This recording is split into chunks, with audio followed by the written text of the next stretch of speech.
నమస్కారం శ్రీధర్ సార్. నమస్తే అండి. మ్యాథ్స్ రాకపోతే గవర్నమెంట్ జాబ్ అనేది ఇంపాసిబుల్ సార్? సింపుల్ గా ఒక పాయింట్ చెప్పనా అండి, అసలు ఈ ఎగ్జామ్ లో ఉండేది మ్యాథ్స్ కాదు. It is not mathematics, it is commercial mathematics. Okay, మిమ్మల్ని ఇంటర్వ్యూ చేస్తాం, మీరు నన్ను ఇంటర్వ్యూ చేయడానికి వచ్చారు, నేను మిమ్మల్ని ఇంటర్వ్యూ చేస్తాను. మీరు ఏం చదువుకున్నారు? What's your qualification? ఎంఎస్సి అండి. ఎంఎస్సి. అంతకుముందు ఏం చదివారు? డిగ్రీ. డిగ్రీ. ఏం డిగ్రీ చదివారు? డిగ్రీ బయోటెక్నాలజీ నాది. బయోటెక్నాలజీ చదివారు. ఇంటర్మీడియట్ ఏం చదివారు? బైపీసీ. బైపీసీ. 10th క్లాస్ వరకు స్కూల్లో చదువుకున్నారు. ఇప్పుడు నేను అడిగిన క్వశ్చన్ మీరు నన్ను అడగరా సార్? మీ post graduation double post graduate ని, ఎంఏ ఎంబీఏ రెండు చేశాను నేను. ఓకే. నా degree BA. Degree BA economics history. Intermediate MPC. MPC. ఓహో. 10th class. ఇప్పుడు 10th క్లాస్ లో మీరు చదువుకున్న సిలబస్ నేను చదువుకున్న సిలబస్ ఒకటేనా? ఒకటే. ఎగ్జాక్ట్ గా సేమే కదా. Same. Time and distance, time and work, profit and loss, simple interest, compound interest. అవును. Whatever your qualification might may be, 10th class అందరం ఒకటే కదా చదువు. అందరం ఒకటే. సో 10th క్లాస్ సిలబస్ ఏనండి ఇదంతా కూడా. బ్యాంక్ ఎగ్జామ్స్ లో ఉన్నది రాకెట్ సైన్స్ కాదు, 10th class syllabus. Don't call it as maths. It is not mathematics, it is arithmetic. ఈ అర్థమెటిక్ సబ్జెక్ట్ అనేది మీ క్వాలిఫికేషన్ డిగ్రీ అయినా, ఎంఏ అయినా, ఎంబీఏ అయినా, ఎంఎస్సీ అయినా, బీటెక్ అయినా, ఎవరైనా సరే చదివింది 10th క్లాస్ వరకు ఒకే సిలబస్ చదివండి, అదే సిలబస్ ఎగ్జామ్. నాకు ఇట్లా పిల్లలు ఎవరన్నా నా బ్యాక్గ్రౌండ్ కరెక్ట్ గా లేదు అంటే వాళ్ళకి ఒకసారి క్రాక్ సినిమా చూపిద్దాం అనిపిస్తుంది అండి. క్రాక్ సినిమాలో ఒకే ఒక్క పాయింట్ మీద కొడతా ఉంటాడు అందరినీ. నా బ్యాక్గ్రౌండ్ అనే మాట అనగానే ఎగరేసి కొడతాడండి. నేను అదే చెప్తానండి, ఇంకోసారి బ్యాక్గ్రౌండ్ అని ఎవరన్నా, నా బ్యాక్గ్రౌండ్ బైపీసీ అండి, నాకు అందుకని ఉద్యోగం రావట్లేదండి, నేను బిఏ చదువుకున్నానండి, నాకు అందుకని మ్యాథ్స్ రావట్లేదు. This is not mathematics, this is just arithmetic. Okay. Maths కాదు. చిన్నప్పుడు చదువుకున్న మీ స్కూల్లో మీ టీచర్ మిమ్మల్ని కొట్టి నేర్పించినటువంటి percentage, profit and loss, simple interest, compound interest 10th class లోపు చదువుకున్న సిలబస్సే. మళ్ళీ చెప్తున్నాను, రాకెట్ సైన్స్ అస్సలు కాదు. మనసు పెట్టి కూర్చొని చేయాలి. కాకపోతే డిఫరెన్స్ ఎక్కడ రావాలంటేనండి, ఇప్పుడు for example maths, MSc maths చదువుకున్నాడు ఉన్నాడు, రెగ్యులర్ గా అలవాట్లో ఉంటాడు మ్యాథ్స్ చేయటం. మనం చిన్నప్పుడు ఎప్పుడో వదిలేసాము. నేను ఇంటర్మీడియట్ అయిపోగానే మ్యాథ్స్ వదిలేసా, మీరు 10th క్లాస్ అయిపోగానే మ్యాథ్స్ వదిలేశారు. సో ఇప్పుడు చేయాల్సింది ఏంటంటే, ఇంకొకటి బీటెక్ చదివినోడు ఉన్నాడు, బీటెక్ లో అర్థమెటిక్లు లేవు కదండి.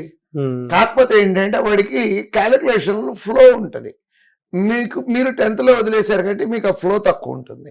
నేను ఇంటర్మీడియట్ లో వదిలేసా కాబట్టి మీకంటే కొద్దిగా ఎక్కువ అవ్వచ్చు. దీన్ని ఓవర్కమ్ చేయటం ఎట్లా అంటే, practice n number of times అంటానండి. n అనే దానికి వాల్యూ ఉంది, కాకపోతే ఏంటంటే ఆ వాల్యూ మనిషికి మారుతుందండి. ఎట్లా అంటే, నేను స్టూడెంట్ గా ఉన్నప్పుడు మా టీచర్ నాకు నేర్పిందండి, సూర్యనారాయణ గారు, గురువు గారు, గుర్తెచ్చుకోవాలి ఆయన్ని. ఆయన నాకు నేర్పింది ఏంటంటే, n number of times practice చేయాలన్నారు. అంటే ఏంటండి అని అడిగాను. నువ్వు చేస్తా ఉండు, నా దగ్గరికి వస్తా ఉండు, n వాల్యూ పట్టుకుందాం అన్నారు. అట్లా రోజు ఒక చాప్టర్ ఇచ్చేవాళ్ళు, ఆ చాప్టర్ చేసేవాడిని. వెళ్ళంగానే 4 క్వశ్చన్లు అడిగేవాళ్ళు, పర్ఫెక్ట్ గా రాలేదు మళ్ళీ ఇంకోసారి చేసుకురా అనేవాళ్ళు.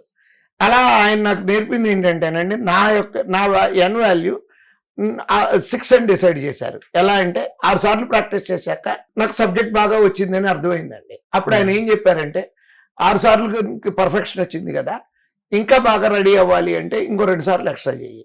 అంటే నాకు దొరికిన ప్రతి పేపరు, నాకు దొరికిన ప్రతి బుక్ 8 సార్లు ప్రాక్టీస్ చేసేవాడిని అండి. అట్లా అని మీ యొక్క n వాల్యూ 8 అని నేను అంటలేదండి. Depending on your intelligence and depending on your application capability, ఈ n మే బి లెస్. మీ n వాల్యూ 2నే అవ్వచ్చు, but there is a value for n. కు ఒక విలువ అంటూ గ్యారంటీగా వస్తుంది. ఆ విలువ తెలుసుకునే దాకా ప్రాక్టీస్ చెయ్యండి. 1 సారా, 2 సార్లా, 3 సార్లా, 4 సార్లా, డిపెండ్స్ ఆన్ యువర్ ఫోకస్. మళ్ళీ ఇక్కడ నేను ఇంటెలిజెన్స్ అని కూడా అంటలేదండి, అవసరం లేదండి, నాకు ఇంటెలిజెన్స్ అవసరం లేదండి. Practice n times. First find the value of n. Then practice every chapter n number of times. Practice every examination paper n number of times. Definitely success అవుతారండి. మళ్ళీ చెప్తున్నాను, మ్యాథ్స్ అనే మాట అసలు పిల్లలు ఎవరు వాడమాకండి అసలు. This is not mathematics, it is simple arithmetic. Very good example sir. Thank you so much sir. Thank you.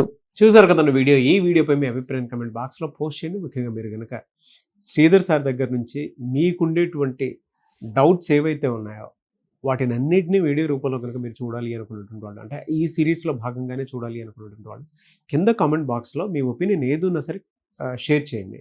దానివల్ల ఏంటంటే మీకుండేటువంటి డౌట్స్, అంటే ప్రతి స్టూడెంట్కి ఉంటుంది, కాంపిటేటివ్ ప్రిపేర్ అయిన ప్రతి స్టూడెంట్కి ఆ ఆలోచన అనేది ఖచ్చితంగా ఉంటుంది. దాన్ని ఎలా ఓవర్కమ్ చేయాలనేది వీడియో రూపంలో, సొల్యూషన్స్ రూపంలో మీరు చూడడానికి అవకాశం ఉంటుంది. కాబట్టి ఎవరున్నా సరే కింద కామెంట్ బాక్స్లో మాత్రం పోస్ట్ చేయండి. అండ్ శ్రీధర్ సీసీలో కనుక జాయిన్ అవ్వాలి అనుకుంటే మాత్రం స్క్రీన్ మీద మీకు కాంటాక్ట్ నెంబర్ కనిపిస్తుంది కదా, దానికి మీరు కాల్ ఆర్ మెసేజ్ వాట్సాప్ చేసినా సరే వెంటనే ఎన్రోల్ చేసుకోండి. ఈవెన్ పేరెంట్స్ అయినా సరే ఒక్కసారి మీరు విజిట్ చేయండి శ్రీధర్ సీసీ. ఇక్కడ టీచింగ్ కానీ, ఫ్యాకల్టీ కానీ అండ్ టెక్నికల్గా చూసుకున్నా కూడా చాలామంది రెగ్యులర్గా మాక్ టెస్ట్లు అవి కండక్ట్ చేస్తూ ఉంటారు కదా, అవి రాస్తూ ఉంటారు. ఆ ప్యాటర్న్ కూడా ఏ విధంగా ఉందో చూసి దాన్ని బట్టి మీరు జాయిన్ అవ్వచ్చు. అంటే ఎక్కడా లేని విధంగా మన ఇండియాలోనే 2 తెలుగు రాష్ట్రాల్లోనే ఒక శ్రీధర్ సీసీలోనే ఉండేటువంటి ఫెసిలిటీస్ ప్రతి స్టూడెంట్కి గవర్నమెంట్ జాబ్ ట్రాక్ చేయడానికి అవకాశం ఉండేలాగా ఉంది. ఎవరైనా సరే ఎన్రోల్ చేసుకోవాలనుకుంటే మాత్రం స్క్రీన్ మీద కనిపిస్తున్న నెంబర్ సంప్రదించండి. ఈ వీడియో లైక్ చేయండి, షేర్ మాత్రం తప్పకుండా చేయండి. ఇలాంటి మరిన్ని వీడియోస్ కోసం మా ఛానల్ ఫాలో అవ్వండి. Thank you.